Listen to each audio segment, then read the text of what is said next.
प्रधानमंत्री तो सर देश का एक ही है, नरेंद्र मोदी। वो विश्व के अंदर सबसे ज्यादा नाम करने वाले हमारे नरेंद्र मोदी ही हैं, तो उनसे अच्छा ऑप्शन में कुछ है नहीं। का भरोसा राहुल गांधी पर क्यों नहीं है? मेरा राहुल गांधी पर इसलिए क्योंकि आज तक मैंने एक तो पहली बात उसे पावर में आते हुए नहीं देखा। इस देश में जब डेमोक्रेसी नहीं थी उससे पहले डिक्टेटरशिप थी, और तब ज़्यादा सोने की चिड़िया कहा जाता था। अगर डिक्टेटरशिप से सोने की चिड़िया बन जाए तो आपको कुछ दिक्कत होगी।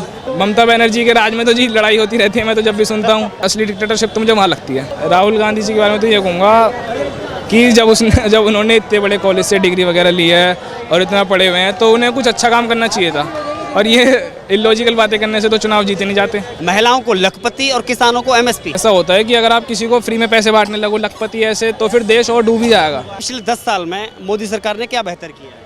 जी मैंने देखा है काफ़ी काम जो पहले मतलब अटके रहते थे और नहीं हो पाते थे ऑनलाइन और ऑफलाइन, वो अब ऑनलाइन काफ़ी जल्दी होते हैं। मैंने काफ़ी जगह मतलब एग्ज़ाम्स वगैरह में भी रेगुलर भर्ती भी निकलती हैं, और जैसे आप किसी भी उसमें ट्राई करो सरकारी उसमें जाके, तो अगर आपको सामने फेस नहीं करते और आप एक बारी पीछे से मतलब बैक एंड पे कंप्लेंट करते हो तो सुनी भी जाती है, और अब उनमें वो डर दिखता है कि अब काम करना पड़ेगा।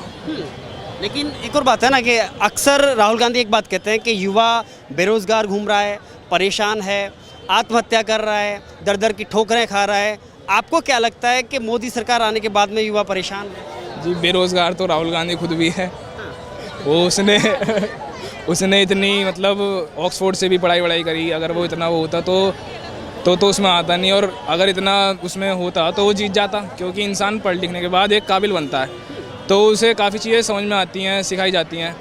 तो ये मतलब जो कर सकता है वो कर लेता है, और जिस पे नहीं होता वो ऐसे ही बोल देता है। मोदी गारंटी दे रहे हैं कि 2047 तक विकसित भारत, ठीक है, और राहुल गारंटी दे रहे हैं कि युवाओं को नौकरी, महिलाओं को लखपति और किसानों को एमएसपी। जी ऐसा होता है कि अगर आप किसी को फ्री में पैसे बांटने लगो लखपति ऐसे, तो फिर देश और डूब ही जाएगा। ये नहीं होता कि आप सिर्फ नौकरी कर, और भी काफ़ी चीज़ें देखनी होती हैं। अगर ये लेवल ना रहे, जैसे आप कुछ और काम करते हो कि मैं कुछ और काम करता हूँ, अगर ये लेवल नहीं रहेगा तो और सब लखपति हो जाएंगे तो चलेगी कैसे दुनिया? ये तो बेसिक इकोनॉमिक्स है, जो जितना काम करेगा उससे उतना दाम मिलेगा। आपका भरोसा राहुल गांधी पर क्यों नहीं है? मेरा राहुल गांधी पर इसलिए क्योंकि आज तक मैंने एक तो पहली बात उसे पावर में आते हुए नहीं देखा, तो पता नहीं 50 साल रहे हैं वो, 50 साल रही है, तो उसकी पार्टी रही है, उसने अपना इंडिपेंडेंटली तो कुछ नहीं कर पाया।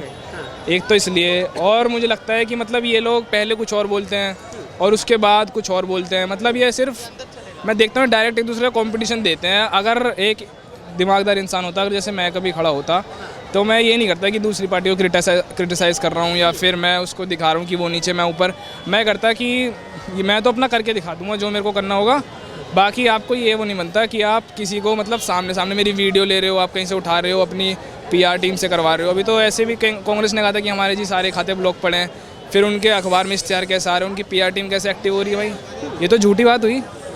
लेकिन दो बातें, जब से चुनावी अभियान शुरू हुआ है, आचार संहिता लागू हुई है, तब से दो बड़े आरोप लगाए गए मोदी सरकार पर, जिसमें कहा गया कि एक तो मोदी सरकार तानाशाही कर रही है, डिक्टेटरशिप चल रहा है, और दूसरा लोकतंत्र खतरे में है। अगर तीसरी बार मोदी सरकार आती है तो देश खतरे में हो जाएगा। जी डिक्टेटरशिप ऐसा नहीं है कि इस देश में जब डेमोक्रेसी नहीं थी उससे पहले डिक्टेटरशिप थी, और तब ज़्यादा सोने की चिड़िया कहा जाता था। अगर डिक्टेटरशिप से सोने की चिड़िया बन जाए तो आपको कुछ दिक्कत होगी? बताइए। तो डिक्टेटरशिप तो देखिए है नहीं। अब आप भी खुला घूम रहे हो, मैं कुछ भी बोल सकता हूँ, आप कुछ भी बोल सकते हो। डिक्टेटरशिप होती तो सब रिकॉर्ड किया जाता और पाबंदी लगा दी जाती है। अब तक कि ऐसे नहीं है। आज़ादी पूरी है जी, पूरी है जी। लेकिन कुछ लोगों को जो डर लग रहा है जी, वो तो उनको डर लगता होगा, पता नहीं। वो मैंने तो सरकार के मुँह सुना, मैंने तो किसी अपने दोस्त वगैरह से या फिर किसी से सुना नहीं कि ऐसे हमें आज़ादी नहीं, हम कुछ कर नहीं सकते। बताइए किस चीज़ की आज़ादी नहीं है, ये बता दो एक पॉइंट की इस चीज़ की आज़ादी नहीं है। आप अभी कुछ बोल सकते हो माइक पे, मैं कुछ भी बोल सकता हूँ, सारे राइट्स हैं हमारे पास। तो ऐसा तो कोई है नहीं कि आपको आज़ादी नहीं है। मुझे 5 नेताओं के नाम लेना चाहूँगा और आपकी उस पर टिप्पणी। सबसे पहले मोदी जी। मैं थोड़ा पॉलिटिक्स उसमें ही पढ़ता हूँ, मैं थोड़ा डेवलपमेंट के हिसाब से वोट वगैरह देखता हूँ, और जो पार्टी काम करेगी, और मुझे लगेगा कि इसकी वजह से डेवलप। ये समझना चाहता हूँ कि आखिर एक युवा की नेताओं को लेकर के अलग अलग सोच क्या है? नेताओं को लेके नहीं है, मैं थोड़ा पॉलिटिक्स में कम इंटरेस्टेड हूँ। अरविंद केजरीवाल का नाम सुना है? जी सुना। क्या कहना चाहेंगे उन पर? अरविंद केजरीवाल के बारे में कहना चाहूँगा, दिल्ली में अच्छा काम किया, कुछ हद तक किया, बट ये है कि जिस प्रॉपर उस पर पहुँच जाना चाहिए था उस तरफ नहीं हो पाया। और अब ईडी है तो ऐसे तो है नहीं, ईडी, सुप्रीम कोर्ट, ये सब तो गवर्नमेंट से बाहर आते हैं। लेजिस्लेटिव बॉडी ये तो पूरी इंडिपेंडेंट होती हैं। लोग कहते हैं कि मोदी जी ने बंद करवा दिया, उसने बंद करवा दिया, वो लेजिस्लेटिव चीज़ है, वो अपने आप वैसे बंद होना ही था।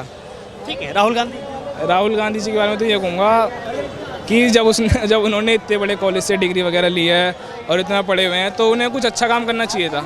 और ये इलॉजिकल बातें करने से तो चुनाव जीते नहीं जाते। ठीक, अखिलेश यादव के बारे में नहीं पता मैं। ममता बनर्जी के राज में तो जी लड़ाई होती रहती है। मैं तो जब भी सुनता हूँ कि वहाँ पे जहाँ पे उनका राज है वहाँ पे अब ये दंगे हो गए वो दंगे, असली डिक्टेटरशिप तो मुझे वहाँ लगती है। क्या नाम है आपका? चक्रवर्ती जी चक्रवर्ती जी, कहाँ से आना हुआ है? दिल्ली से ही है सर। दिल्ली से ही है। तो हालचाल बताइए, दिल्ली का क्या हाल है? एकदम फर्स्ट क्लास है, देख लो बिल्कुल ऐसी ऐसी मिट्टी और ऐसी सांस है यहाँ की कि जब तक आप लोगे नहीं तब तक आपको चैन नहीं आएगा। आप मैं बताऊँ आपको, बेंगलोर की साइड चला गया था, सांस ही नहीं आई सर, यकीन मानो। आदत सी पड़ गई है, पोल्यूशन मिट्टी विट्टी खाने की ना आदत सी पड़ गई है, तो ऐसी बात है। लेकिन दिल्ली को चलाने वाले जेल में है। हाँ जेल में, विडम्बना है ये देश की कि जो देश को चलाने वाले चीफ मिनिस्टर सीएम साहब हैं वो जेल में है। अच्छा नहीं लग रहा, रोटी नहीं हजम हो रही उनको भी, कह रहे हैं भाई खाना नहीं पच रहा उनको खाना नहीं पच रहा है, और हमें भी ये चीज़ अच्छी नहीं लग रही है। अच्छी नहीं लग रही। हाँ बाहर आना चाहिए। तो गलत हुआ उनके साथ। बिल्कुल हुआ। गलत और सही का तो क्या बोले, जब अभी तक एविडेंस नहीं आया, कुछ निकला नहीं है, तो कैसे मतलब बंद कर रखा है बाहर। इस चीज़ के ऊपर बात होनी चाहिए। जमानत तो लेकिन कोर्ट जमानत नहीं दे रहा है। कोर्ट जमानत नहीं दे रही है उनको, ज़्यादा चिढ़ तो इसी बात की हो रही है कि कोर्ट जमानत क्यों नहीं दे रही है। दुख हो रहा है सर, ये समझ नहीं आ रहा। ये आप जो है ना ऐसी बातें कर रहे हो दिल्ली की जनता पे, दुख दर्द पीड़ा पे ना आप गरम क्या कहते हैं ना, लोहे पे हथौड़ा मार देने वाला, गाँव पे नमक लगाने वाला काम कर रहे हो सर।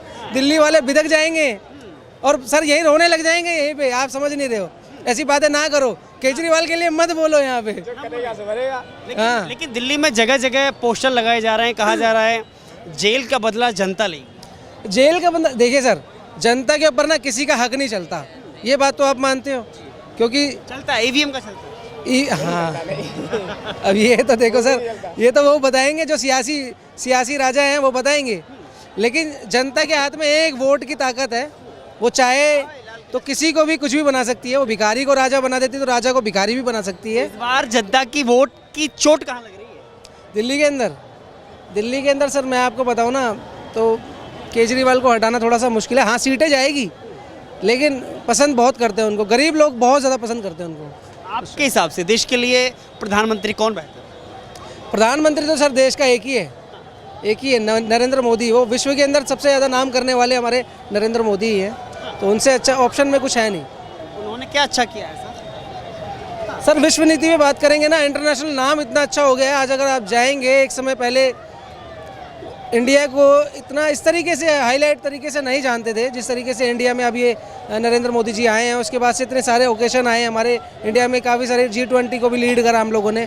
तो ऐसी सारी जो नीतियाँ थी, ये सब चीज़ें देश को उठाने का काम करती है।